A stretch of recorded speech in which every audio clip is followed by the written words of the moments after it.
Welcome back to TechSolutionz. I'm Yasir, and today we're installing the Brave browser on MX Linux using a simple one-line installer. I'll walk you through the whole process step by step, and you can just follow what appears on your screen. Nothing complicated, just a clean install of a privacy-focused browser that works great on Linux. Start by opening your terminal. This is where the entire installation process happens. The first thing you'll see is the system refreshing its package list.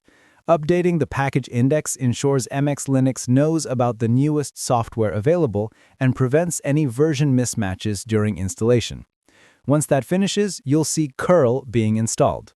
Curl is the tiny tool that lets us securely fetch files from the internet. It's required for grabbing Brave's official installer, so installing it is an essential step. After curl is ready, the next part is pulling in Brave's installer script from their official servers and letting it run. The script automates everything. It adds Brave's repository to your system, imports the official GPG key so the packages can be verified, and sets up apt to install Brave like any other package on MX Linux. While the script runs, you'll notice it adding sources, verifying keys, downloading components, and triggering the installation. Once the script completes and the terminal returns to your prompt, that's it. Brave is now installed.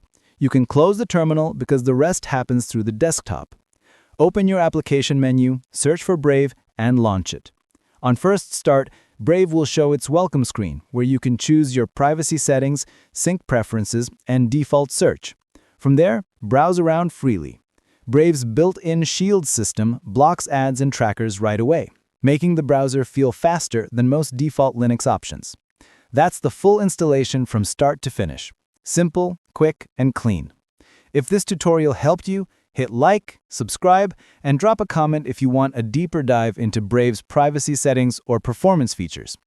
I'm Yasir, and you're watching TechSolutionz. See you in the next one.